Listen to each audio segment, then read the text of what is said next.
Yes, sir. We're officially back at it. This is Boog Nice coming at you with another nightly update here. I had showed the beginning stages of this in last night's video when I was talking about the reveals from the Wendigo Build-A-Figure wave. And I wanted to flesh this out a bit more and tweak it, but I honestly didn't do too much to it. I changed just a little bit of the posing.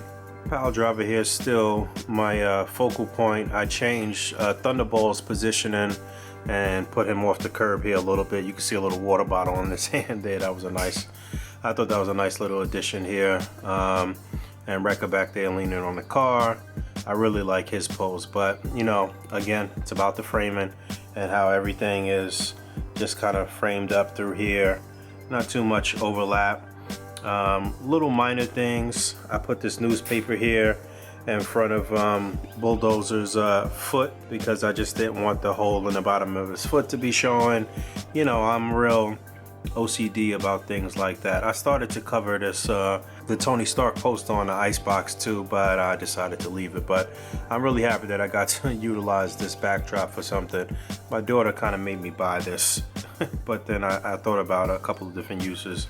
I got this from Michael's, by the way, that backdrop. I think I talked about it a couple months back when I did purchase it. I felt like it was a little plain, and I wanted to like show that they were being manipulated somehow by her pheromone powers. And I didn't really have the cutouts that I wanted to use. I thought I had an old cutout that we did where it was like supposed to simulate like stars around somebody's head or something like that, and I couldn't find it.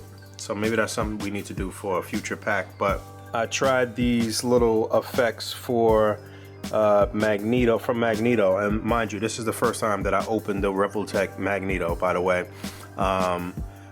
Mine, because I think I did review it, but I think that was my boy Ed's figure, and then when I got mine, I just never even opened it. So I only opened it because I remembered that he had these little effects here. If the camera would focus on it. But whatever, it's not focusing on there. But I put a little piece of wax here, and then I just kind of stuck it on his head to kind of just simulate something there. But it's not showing up too well with this particular backdrop. So I was thinking about maybe shooting a variant with just a white backdrop and then using the effects. So maybe I'll see how that'll work. Yeah, that could work.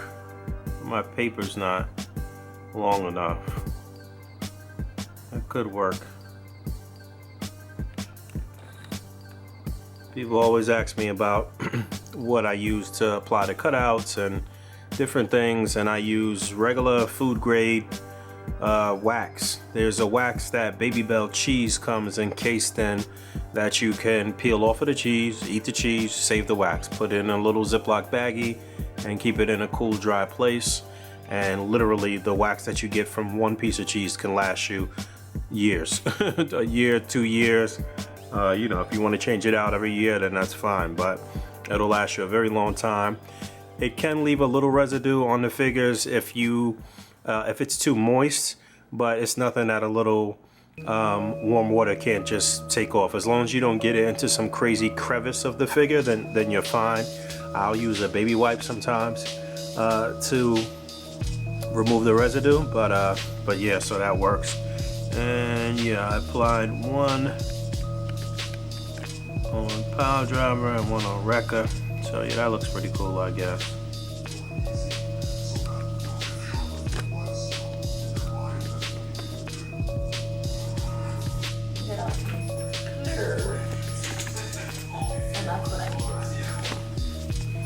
Alright, this is about to die, but this is my third setup on this particular set in the past few days, and that'll be my trifecta for Instagram.